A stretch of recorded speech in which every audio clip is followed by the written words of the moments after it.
22년 마지막 날입니다. 한 해 동안 잘 사셨습니까? 네. 우리를 잘 살게 하신 하나님께 감사드립니다. 한 해를 보내는 마지막 날, 마지막 안식일 겹쳐서 더 의미가 있고 그러네요. 한 해 동안 우리를 인도하신 하나님께 감사드리고 새로운 한 해를 시작하는 저와 여러분의 마음에 또 주의 은혜가 넘치게 역사하시게 되기를 진심으로 소망합니다. 오늘 말씀은 더 행복하게 라는 제목으로 함께 말씀을 나누겠습니다. 본문의 말씀은 요한복음 2장 10절에 있는 말씀인데요, 제가 읽겠습니다. 말하되 사람마다 먼저 좋은 포도주를 내고 취한 후에 낮은 것을 내거늘 그대는 지금까지 좋은 포도주를 두었도다. 이번 주에 우리는 예수님께서 공생애를 시작하시고 제자들을 만나시고 나흘째 되던 해에 어디로 올라가십니다. 어디로 가셨어요? 어느 마을? 갈릴리에 있는 마을로 올라가십니다. 거기에 특별한 행사가 있었습니다. 그 행사는 무슨 행사? 결혼식이었어요. 예수님께서 그곳에 가셨고 어머니가 예수님의 제자들을 부른 것으로 봐서 그 결혼식은 예수님과 어떤 관계가 있는 친척의 집이었을 것으로 보여집니다. 예수님은 결혼식장에 가십니다.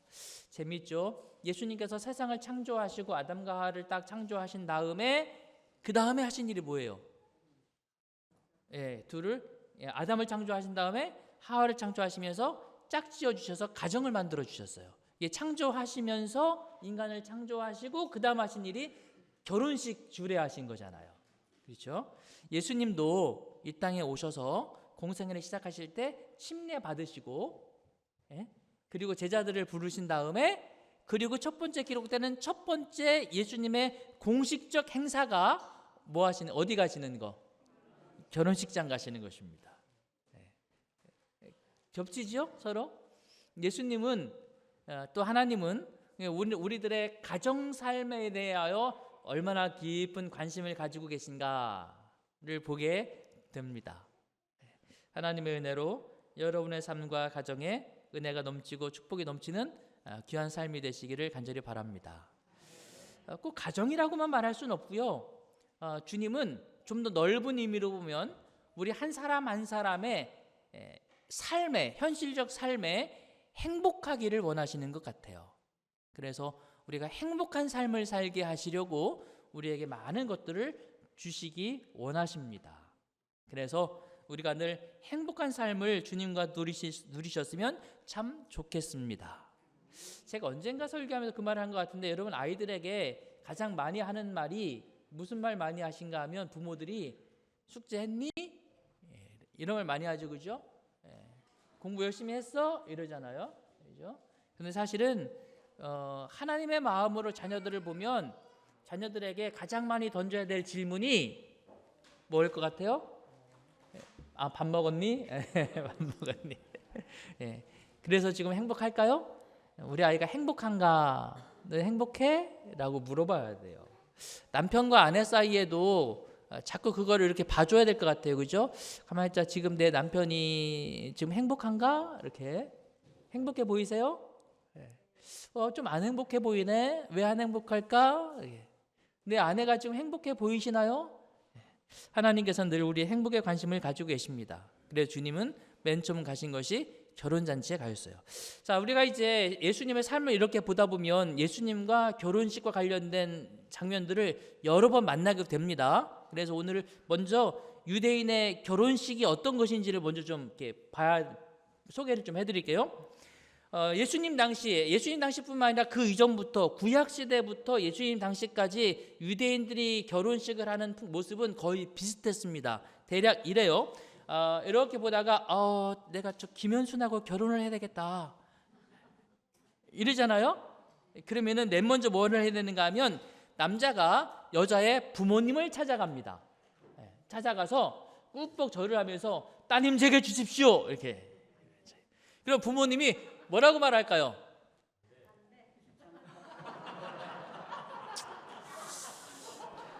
제가 들었던 말 같긴 한데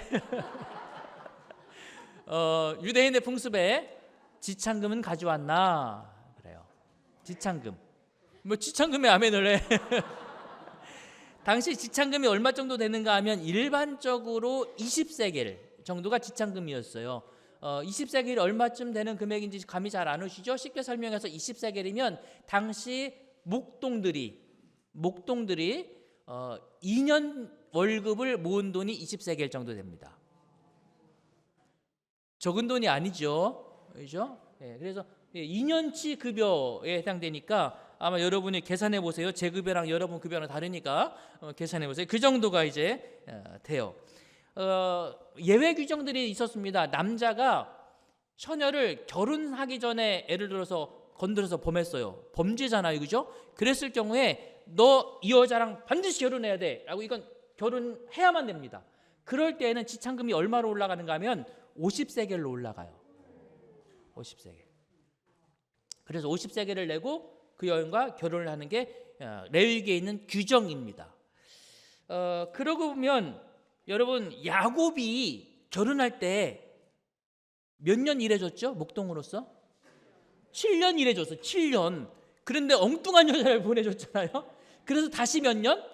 다시 7년. 그러니 여러분 야곱이 얼마나 라반이 야곱에게 너무 심하지 않았습니까? 아무리 비싸도 보통 20세겔이고 아무리 비싸도 30세겔이고 잘못해서 데려와도 50세겔인데 몇 년치를 요구했다고요? 7년치를 요구했으니 참 라반이라는 이 사람이 얼마나 욕심이 많은 사람인지. 그런데도 야곱이 그렇게 한 것은 라헬을 얼마나 사랑했으면. 여러분 라헬을 위해서 총 몇 년 일했어요? 그러니까 지참금이 14년이에요. 14년. 대단하죠. 자, 그렇게 해서 이제 여인의 부모님으로부터 허락을 받으면 그때 이제 정혼을 하게 됩니다. 약혼이에요. 우리식으로 말하면 약혼식을 하게 되는데 이 약혼식 끝에 이제 뭐 하냐면 포도주를 따라서 이렇게 아내에게 될 사람에게 포도주를 따라 줍니다. 그러면서 말을 하죠. 나는 당신을 평생도록 사랑하겠고 당신을 위해서 내 목숨도 바치겠습니다 라고 말하면서 포도주를 따라줘요. 그럼 그 여인이 그 포도주를 받아 마시면 정혼이 되는 거예요. 결혼을 허락하는 거야. 안 받아 마시면 그냥 가야 돼요. 이게 예수님께서도 공생애를 마치시고 우리를 그렇게 이제 한 다음에 정혼이 마치 포도주를 받아 마시면 남자는 이제 자기 집으로 돌아갑니다. 돌아가서 보통은 1년, 길게는 2년 동안 뭐 하는가 하면 신부를 맞이할 준비를 해요. 제일 중요한 게 뭐 하는가 하면 집 짓는 겁니다. 그래서 1년이나 2년 동안 신랑은 집을 짓고 신부를 맞이할 준비를 해요. 이게 뭐랑 똑같은가 하면 예수님께서 우리에게 오셔서 십자가에 달려 돌아가시고 우리 죄를 다 사하시고 그리고 하늘로 가셔서 우리를 위해서 뭐 준비하시고 집 지으시고 다 지으면 내가 다시 와서 너희를 내게로 영접하여 나 있는 곳에 너희도 있게 하리라. 이게 그 얘기예요. 이게 그 얘기야. 그리고 그거 하시기 전에 천국으로 이제 부활하시고 십자가에 달려 돌아가시고 부활하시고 승천하시기 전에 우리가 마지막 만찬 때 뭐 하셨어요? 포도주 따라 주셨잖아요. 그죠? 예. 포도주 따라 주셨잖아요. 그게 정혼을 약속하는 것입니다. 이해되시죠? 예. 그래서 이제 그렇게 정혼을 하고 신랑이 돌아가서 집을 짓습니다. 집을 짓는데 보통은 1년 걸리지만 어떤 경우는 2년 걸리기도 하고 뭐 오래 걸리면 3년 걸리기도 하고. 근데 언제 이게 다 준비가 끝나느냐? 그거는 누가 선언하는가 하면 신부의 아버지가 이렇게 보다가 집도 다 졌네. 그런데 아직 유래 갖고는 부인하고 자식 못 먹여 살리겠는데 좀 더 해야 돼. 이렇게 신랑 아버지가 이렇게 보다가 준비 이제 됐다라고 신랑 아버지가 선언을 하면 그때 신랑이 이제 신부를 데리러 가요. 그래서 예수님께서 말씀하시기를 언제 오느냐? 내가 재림할 날은 나도 모르고 누구만 안다고 했어요? 아버지만 아시느니라. 그 말이 그 말이에요. 거기서 온 말입니다. 그래서 그렇게 말씀하신 거예요. 그래서 이제 신랑의 아버지가 준비됐다 가라 그러면 그 말이 떨어지자마자 신랑이 뭐 할까요? 이제 막 달려가는 겁니다. 신부 집으로. 그러니까 그렇게 달려가다 보면 언제 도착할지 잘 몰라요. 그죠? 막 신랑 아버지 말이 떨어지자마자 막 달려가니까 낮에 갈 수도 있고 저녁에 갈 수도 있고 어떤 데는 아버지가 늦게 말해주면 막 달려가서 한밤중에 갈 수도 있고. 그래서 열처녀의 비유가 그래서 나오는 것입니다. 근데 이제 신랑 간다라고 말하면 신부 측에서는 그 소식을 전가받고 신랑이 오기를 준비하죠. 그래서 신랑이 올 때까지 기다리는 이야기가 열처녀의 비유예요. 그래서 이제 신랑이 신부 집에 가서 친구들하고 이제 막 가요. 이제 뭐 아시는 것처럼 열처녀가 신부 친구들이 준비하고 있다가 신랑의 친구들이 문 앞에 가서 외칩니다. 신랑 왔다, 맞으러 나오라. 그러면 신부의 친구들이 문을 쫙 열고 이렇게 영접을 하는 것입니다. 그렇게 이제 한 다음에 신부를 데리고 신랑의 집으로 가요. 가서 바로 결혼식을 하지 않고 결혼식을 준비하는 데까지 좀 시간이 걸려요. 뭐 그것이 하루가 될 수도 있고 이틀이 될 수도 있고 걸리는 동안에, 근데 이 준비를 빨리 해야 됩니다. 왜냐하면 신랑 신부는 결혼식 준비가 마쳐질 때까지 뭐 하는가 하면 금식합니다. 준비 빨리 해야죠, 그죠? 너무 오래 하면 안 돼요. 그래서 신랑 신부가 금식하면서 결혼식이 시작되기를 기다리는 이 기간을 유대인들은 뭐라고 부르는가 하면 개인적 대속죄일을 이렇게 불러요. 그래서 그 기간 동안에 서로를 위해서 기도하고 자신의 지난날의 과거를 다 회개하고 이제 다 묻어두고 그렇게 하고 결혼식을 시작하는 것이죠. 그래서 이것이 우리에게는 이제 마지막 은혜의 기간이기 전 대속죄 기간과 개인적 대속죄 기간과 연결되는 것 같아요. 그렇게 하면 이제 준비가 요거 빼먹었다. 이게 뒤에 왔네. 잠깐. 요 얘기 빼먹었다. 요 기다리는 동안에 신랑이 신부하고 정혼을 하고 돌아가서 기다린다고 했잖아요. 1년 동안 준비한다고 했잖아요. 돌아갈 때 뭐 주고 가는가 하면 선물을 주고 가요. 선물을. 증표를 주고 갑니다. 그 증표를 받은 신부는 그 증표를 보면서 이제 신랑이 언제 올까 매일매일 기다리겠죠. 오늘 우리에게 주신 증표가 있습니까? 예수님께서 너는 내 자녀다, 내가 다시 오면 약속하셨습니까? 그 믿음의 증표가 오늘 우리에게도 주어져 있는 거죠. 자, 그렇게 해서 이제 결혼식을 하는데 결혼식을 할 때 꼭 이렇게 천막을 치고 합니다.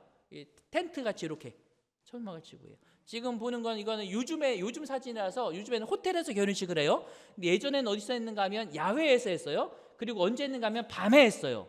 밤에 야외에서 했습니다. 요즘도 유대인들은 밤에 해요. 호텔에서 하더라도 거의 밤에 합니다. 왜 밤에 야외에서 했는가 하면 밤에 야외에서 하면 뭐가 보일까요? 별 보이죠. 기억하는 거예요. 하나님께서 아브라함에게 내 자손이 하늘에 별처럼 많아지겠다. 그래서 별 보라고 밤에 야외에서 하고 꼭 저렇게 천막 치고 합니다. 왜 천막 치고 하는가 하면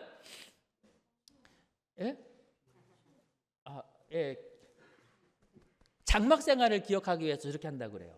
유대인들 장막 생활을 기억하기 위해서 저렇게 하는데 후파라고 부르는데 저기서 해요. 그리고 결혼식을 하면 이렇게 가락지를 줍니다. 가락지를 주는데 이 가락지는 보시는 것처럼 이렇게 생겼어요. 아무 무늬가 없어요. 보석도 안 달려요. 왜냐하면 무늬를 새기거나 보석을 달으려면 가락지에다 흠집을 내야 되잖아요. 그죠? 흠집을 안 만들기 위해서 흠집 없는 가락지를 끼워줍니다. 당신을 향한 나의 사랑은 흠이 없습니다. 예수님께서 우리를 향한 사랑에는 흠이 있어요, 없어요? 없어요. 주님을 향한 여러분의 삶에도 흠이 없도록 주님께서 하십니다. 근데 이게 신부가 준비하는 게 아니에요.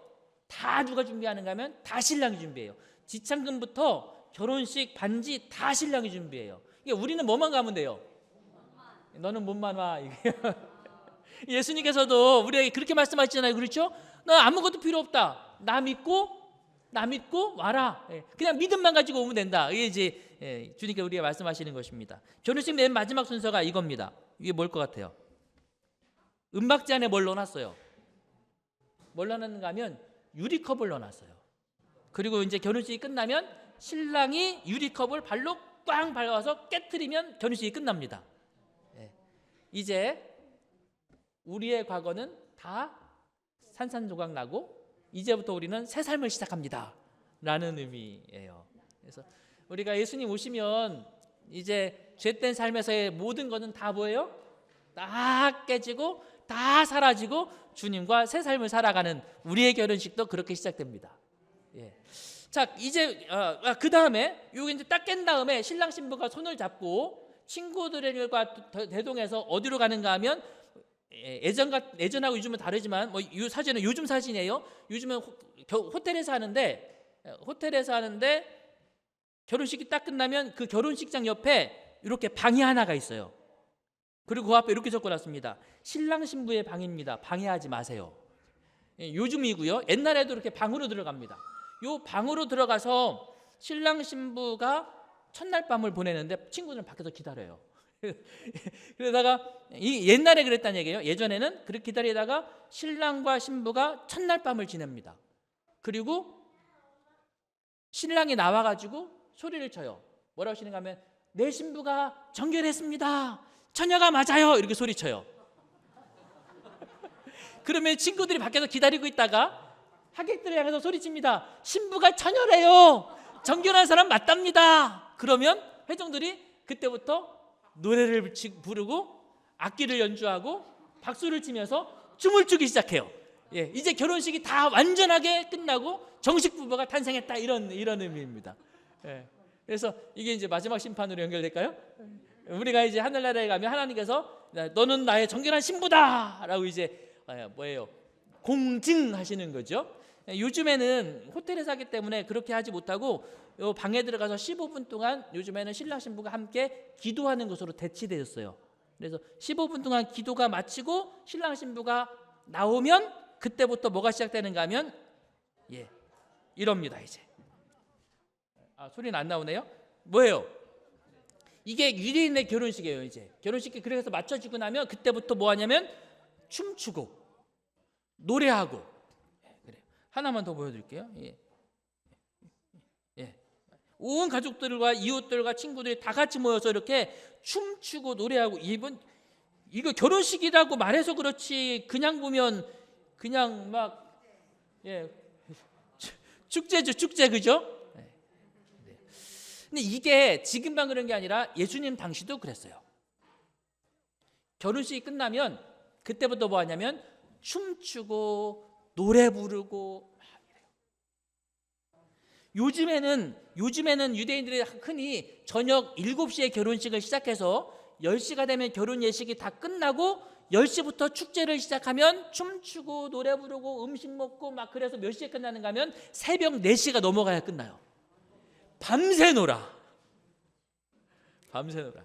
그런데 예수님 당시에는 구약시대부터 예수님 당시 그 시대까지는 축제를 얼마 동안 했는가 하면 새벽 4시까지 한 게 아니라 7일 동안 했어요. 7일 동안.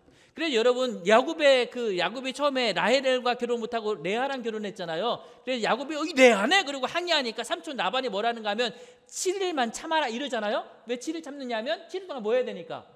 이미 한 결혼식에 대한 축제가 7일 동안 다 준비가 되어 있어. 그러니까 이걸 일단 끝내야 되는 거야. 그래서 7일 동안 해요. 자, 그렇다면 제가 이걸 길게 설명드린 이유가 예수님이 말이죠, 침례 받으셨다고요. 그리고 광야에 가셔서 40일 동안 금식 기도하시면서 시험 받으셨어요. 그리고 나오셔서 제자들 5명을 만났어요. 지금까지 얼마나 경건하고 거룩한 시간들입니까? 그리고 제자들 만났는데 나흘째 되는 날 연락이 왔어요. 네 친척이 장가간다, 올라와라. 어머니가 말이죠. 그래서 예수님의 첫 번째 공식 행적이 뭐냐면 어디 가신 거라고요? 결혼식에 가셨어요. 그리고 가셨는데 지금 성경 기록에는 이미 뭐 하고 있었습니까? 파티가 열리고 있었어요. 그 파티가 어떻게 열리고 있었다고요? 그 파티가 이렇게 열리고 있었다고요. 이해 가세요? 예수님이 가신 자리가, 여러분, 예수님께서 경건하게 이렇게 쫙 가셔가지고 근엄하게 앉으셔서 사람들이 막 너무 경건하고 엄숙해서 숨도 못 쉬고 저분이 누구신가? 이런 분위기가 아니라 춤추고 노래하고 음식 먹고 마시고 이런 분위기에 예수님이 계세요. 그럼 예수님 어떻게 하고 계실 것 같아요? 그래도 예수님이시고 경건하신 분인데 엄숙하고 근엄하게 이러고 계셨을까요? 그렇지 않아요. 예수님도 그 혼례의 청함을 받았고 그곳에 모인 모든 사람들처럼 예수님도 주변 사람들과 웃고 얘기하고, 어쩌면 예수님도 일어나셔서 흔드셨을까요? 한 번도 그런 생각 해본 적 없죠. 그죠? 그런데 이 상황을 보면 모든 사람이 지금 뭐 하고 있어요? 아까 보셨잖아요. 아무도 앉아 있지 않아요. 어쩌면 예수님도 일어나서 이거 한 번도 생각 안 해봤는데 여러분, 예수님의 공생의 시작은 경건하고 엄숙하고 근엄한 데서 시작하지 않으시고 웃음과 기쁨과 대화가 가득한 그런 잔치에서 시작했다는 건 정말 의미 있는 이야기입니다. 예수님의 삶은 언제나 우리가 생각하기에 근엄하고 무거운 것처럼 보여지지만, 그러나 예수님의 삶을 우리가 다시 한번 돌아보면 그분의 삶에는 웃음과 기쁨과 감사함이 가득했다는 사실을 기억하게 됩니다. 주님은 우리의 무엇을 원하신다고요? 행복을 원하시는 것입니다. 우리가 행복하기를 원하시는 것입니다. 사랑하는 여러분, 그것이 저와 여러분을 향한 하나님의 마음임을 기억하시게 되기를 바랍니다. 그렇게 축제가 한참 진행되고 있었는데 갑자기 문제가 생겼어요. 문제가 뭐냐면 7일 동안 파티를 해야 되는데 뭐가 떨어졌다고요? 포도즙이 떨어졌다는 것입니다. 자, 그러자 잔치를 준비한 신랑 측에서 보통 난감한 게 아닙니다. 신부 데려왔고 잔치 진행되고 동네 사람들 다 모이고 다 왔는데 마실 것이 떨어진 것입니다. 그때 그 사실을 안 마리아가 예수님께 이야기하죠. 포도즙이 떨어졌다. 여인이여, 그게 나와 무슨 상관이 있습니까? 그래서 마리아가 말합니다. 사람들에게 저분이 시키는 대로 해라. 중간에 좀 생략할게요. 그래서 예수님께서 항아리들에다가 물을 가득 채우라 말씀하셨고, 그리고 채운 다음에 그것을 떠서 갖다 주어라고 이야기했고, 그것을 따서 갖다 주었더니 받아 마시는 사람들이 보시면서 뭐라고 말해요? 와, 너무 맛있는데? 축제가 어떻게 됐을까요? 여러분, 음식이 더 맛있어지면 축제는 더 어떻게 될 것 같아요? 더 흥겨워졌어요. 더 재밌는 축제가 되는 것입니다. 사람이 다 행복해합니다. 이렇게 사람을 행복하게 하는 것, 이것이 예수님이 맨 처음 하신 이적이라는 거죠.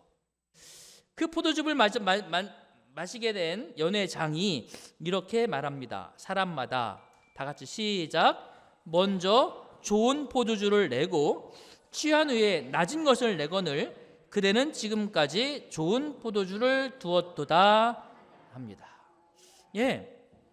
사람마다 대부분의 사람들이 처음에는 좋은 거 준다고요? 나쁜 거 준다고요? 먼저는 좋은 걸 줘요. 그리고는 시간이 점점 지날수록 뭐 줘요? 점점 낮은 것, 덜 좋은 것을 준다. 이게 세상 사는 이치다. 이게 세상의 이치다. 세상은 다 그렇게 흘러간다. 연회장이 한 말입니다. 여러분 공감하십니까? 네. 사람들이 가장 좋은 포도주를 먼저 내고 그 후에 나쁜 것을 주는 것과 같이 세상에 주는 선물도 그러하다. 세상에 주는 것은 눈을 즐겁게 하고 감각을 황홀하게 하지만 만족감을 주지 못한다는 것이 드러난다. 포도주는 쓴맛으로 변하고 즐거움은 우울로 변한다. 노래와 환락으로 시작된 것이 피곤과 실증으로 끝난다. 이게 세상의 이치라는 것입니다. 여러분, 사람들은 더 좋은 것을 늘 원하죠? 더 좋은 것을 원하고, 더 좋은 음식을 원하고, 더 좋은 주방시설을 원하고, 더 좋은 가구를 원하고, 더 좋은 집을 원하고, 더 좋은 자동차를 원하고, 더 좋은 전자제품을 원하고, 사람들은 날마다 더 좋은 것을 원합니다. 그래서 더 좋은 삶을 위해서 열심히 공부하고, 더 좋은 삶을 위해서 직장을 나가고, 더 좋은 삶을 위해서 돈도 저축하고, 더 좋은 행복을 위해서 친구들을 만나고, 더 좋은 행복을 위해서 사랑하고, 더 좋은 행복을 위해서 결혼하고, 더 좋은 사회를 위해서 정치를 하고, 더 좋은 사회를 위해서 운동을 하고, 더 좋은 사회를 위해서 싸웁니다. 사람들은 다 뭘 원한다고요? 더 좋은 것을 원한다고요. 저도 그렇고 여러분도 그렇습니까? 얼마 전에 아산마트에 갔더니 어떤 사람들이 와서 종이 쪽지를 주면서 1,000만 원이면 아파트를 계약할 수 있습니다. 제가 어제 은행 가서 은행 업무를 보는데 제가 낸 서류를 확인하기 위해서 본사에 팩스를 보내고 팩스를 다시 받고 시간이 한 1시간 걸린다고. 그래, 집에 왔다 갈 수도 없고 어디 가서 좀 뭐라도 하고 계시라고. 이렇게 보니까 그게 마침 모델하우스가 가까이 있더라고요. 하고 이렇게 둘이 보면 사실 저는 살 마음도 없고 돈도 없고 1,000만 원. 그런데 갈 데가 없으니까 가서 보는데 어이.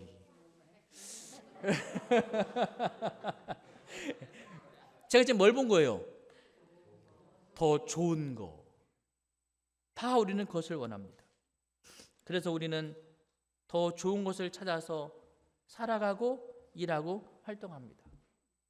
더 좋은 차가 나오면 갖고 싶고, 더 좋은 휴대폰이 나오면 갖고 싶고, 우리는 다 더 좋은 것을 원합니다.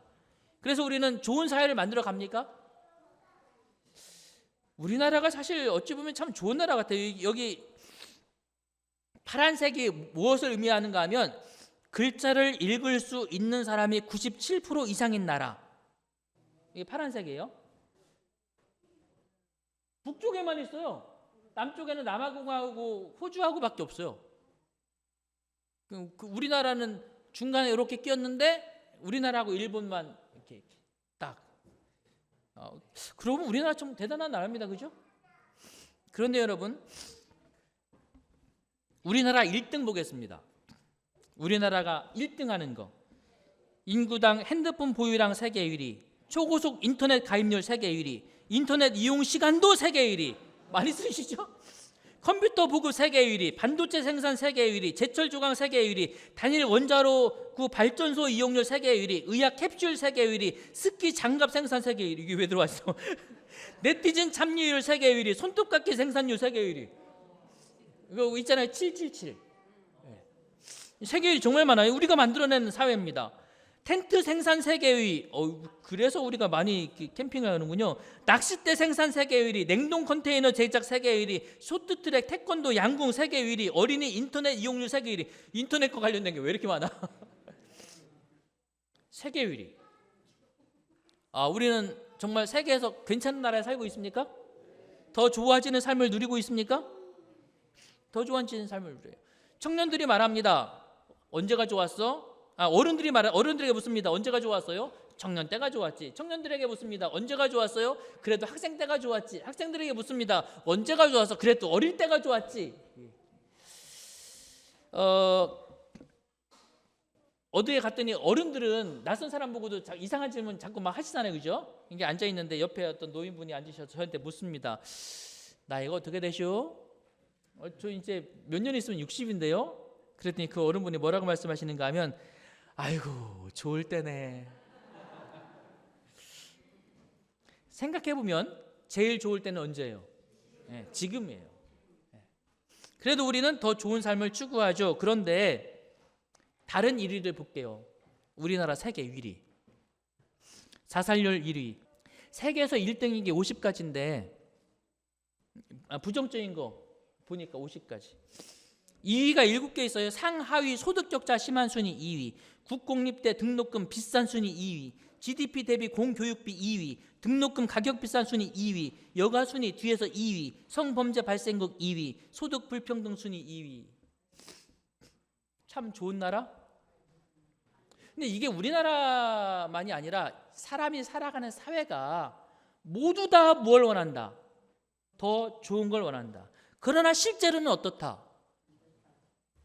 예수님께 다니엘서 2장에서 신상을 보여주셨습니다. 세계 역사를 말하는 거죠. 금머리에서 시작했습니다. 뭘로 끝나요? 진흙으로 끝나는 것입니다. 작년과 금년, 올해 10대 뉴스 볼까요? 윤석열 대통령 당선, 그 다음에 헬로윈 이태원 참사 158명, 고물가, 코로나 4위 고물가, 고금리, 고환율.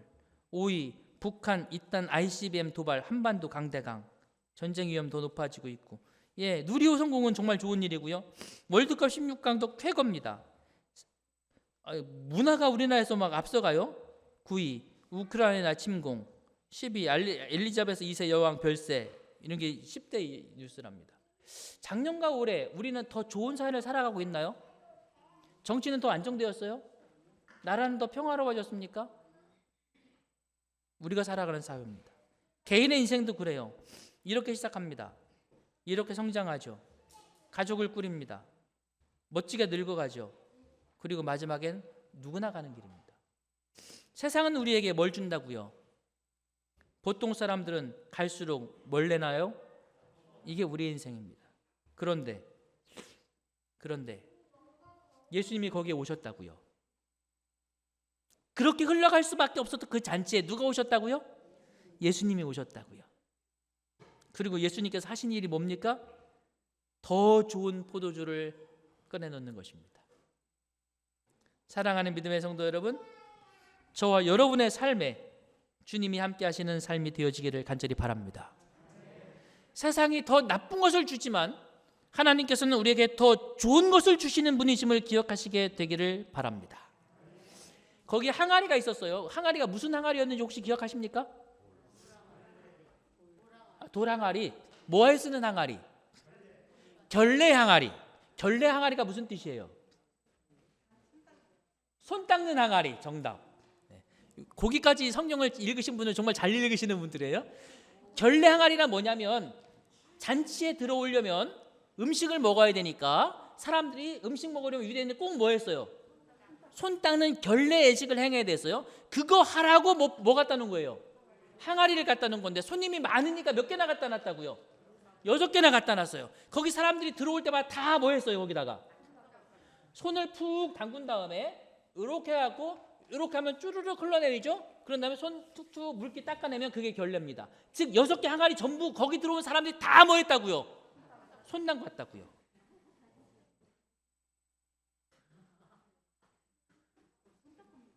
손 닦은 물이에요. 그러다 보니까 물이 좀 줄었죠? 예수님이 말씀하세요. 가득 채워라. 거기다가 물 채웠어요. 물은 깨끗한 물이었겠지만 원래 있는 물이 무슨 물이야? 드실래요? 그런데 예수님이 그거 갖다 줘라 그랬어요. 떠서 나르기 시작하는 순간 뭘로 바뀌었다고요? 정말 좋은 포도주로 바뀌었다고요. 우리의 인생이 갈수록 나빠지는 인생일 수 있습니다. 아니, 누구나 다 그래요. 우리 삶이 그렇죠. 거기다가 아무리 깨끗한 물 부어도 더럽기는 마찬가지입니다. 그런데 주님께서 거기에 역사하시는 것입니다. 주님의 능력이 함께하는 것입니다. 그리고 주님의 능력을 믿고 주의 말씀에 순종하여 나아가는 것입니다. 그렇게 할 때 마실 수 없는 더러운 물이 맛있는 포도주로 바뀌잖아요. 그리고 모든 이들이 행복해하지 않습니까? 사랑하는 여러분, 오늘 우리의 인생에 이런 변화가 일어나게 되기를 소망합니다. 저와 여러분의 삶에 주님을 모시고 사시기를 바랍니다. 지난 한 해 동안도 그렇게 사셨습니까? 새로운 한 해도 그렇게 살아가시기를 바랍니다. 히브리 11장 40절, 이는 하나님이 우리를 위하여, 다 같이 시작, 더 좋은 것을 예비하셨은즉. 하나님께서 세상은 어떻게 가든지 저와 여러분에게는 더 좋은 삶을 주실 줄로 믿습니다. 혹 이 땅에서 우리도 세상의 그런 흐름 때문에 어려움과 고통을 겪을 수도 있습니다. 그럴지라도 주님께서 마침내 우리의 삶에 죽음으로 끝나는 삶이 아니라 주님의 은혜로 영생을 얻는 삶으로 바꾸어 주실 줄로 믿으십니까? 예. 너희 중에 아버지 된 자로서 누가 아들이 생선 달라 하는데 생선 대신 뱀 주며 알 달라 하는데 전갈 주겠느냐? 너희가 악할지라도 좋은 것을 자식에게 줄 줄 알거든 하물며 너희 아버지께서 구하는 자에게 성령 주시지 않겠느냐? 마태복음 7장 11절, 너희가 악하더라도 너희 자녀들에게 좋은 선물들을 줄 줄 안다면 하늘에 계신 너희 아버지께서는 그분을 구하는 자들에게 좋은 것들을 얼마나 더 잘 주시겠느냐? 하나님은 여러분에게 더 좋은 것으로 더 잘 주시기 위하여 2023년을 허락하신 줄로 믿습니다. 희대의 살인자였고 21명을 죽음으로 몰아넣었던 잠깐만요. 신창원은 도둑이고 제가 이름을 적어놓은 게 없어졌어요. 있잖아요. 그 연쇄살인범 유영철 맞아요? 예, 고맙습니다. 맞는지 제가 나중에 다시 한번 확인해 볼게요. 어쨌든 그 친구가 이런 말을 했어요. 내가 사람을 21명을 죽이고 어떻게 했는지 아시죠? 시체 소각수도 만들어 가지고 막 시체도 자기가 태워가면서 그렇게 끔찍한 범죄를 연이어 저질렀지 않습니까? 그런데 그런 범죄를 저지르고 있을 때 자신의 마음에 가장 아프게 다가왔던 소리가 있었대요. 자기가 그런 삶을 살면서 정말 인간성을 말살하고 살아가는 삶이었잖아요. 그렇게 살아가는데 어느 날 아들이 전화를 했어요. 아빠, 날씨 추운데 감기 안 걸렸어? 감기 조심해. 그 말을 들을 때가 자신의 가슴이 가장 찔렸대요. 인간성을 말살한 아버지도, 그런 아버지도 자식에 대하여는 마음이 어때요? 순수한 거예요. 자식을 대하여는 정말 아버지의 진실한 마음이 나타나는 거잖아요. 하물며 하늘에 계신 하나님 우리 아버지께서 사랑하는 자녀에게 더 좋은 것으로 더 잘 주시지 않겠습니까? 그 믿음이 여러분의 믿음 되기를 바랍니다. 이제 시간이 되었습니다. 시간이 되어서 이 마지막으로 이 말씀을 꼭 드리고 싶었는데 예언의 신은 생략하고 이것만 보겠습니다. 익숙하세요? 어쩌면 그날 결혼식장에서 예수님 모습 아니었을까요? 그죠? 예수님은 오늘 우리와 함께 이렇게 행복한 삶을 살기를 원하십니다. 저와 여러분들이 주님과 함께 그런 행복한 삶을 새로운 한 해에도 누리시게 되기를 바라며 말씀을 마치겠습니다. 사랑의 아버지 하나님 감사합니다. 저희와 함께하여 주시고 저희의 삶 속에 동행해 주신 걸음걸음을 인해서 감사합니다. 세상은 어지럽고 번잡하고 힘들어가지만 오늘 저희의 삶 속에는 주님과 동행하며 살아왔던 행복한 추억들이 있게 해주셔서 감사합니다. 아버지 하나님, 또한 혹여 이 땅에서 슬픔과 시련이 있었을지라도 우리에게 허락하신 마지막 축복과 하늘의 약속을 인해서 감사합니다. 우리가 그것을 믿기에 오늘 우리가 실상을 그 기쁨 안에서 살아가게 하여 주셨으니 감사합니다.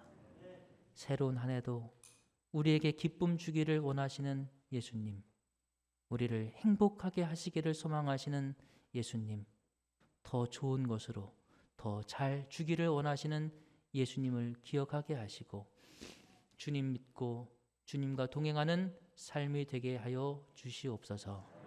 주의 전에 나오며 10분의 1을 기억하여 구별한 손들과 주님의 성업을 사랑하여 헌신하는 모든 헌물들 준비된 주의 백성들에게 하나님의 넘치는 은혜가 함께해 주시옵소서. 이제는 아버지 하나님의 크시고 놀라우신 사랑과 예수 그리스도의 은혜와 성령님의 감동하심이 이제로부터 영원토록 주의 성도들과 함께 하시옵기를 예수 그리스도의 이름으로 축원하옵나이다. 아멘.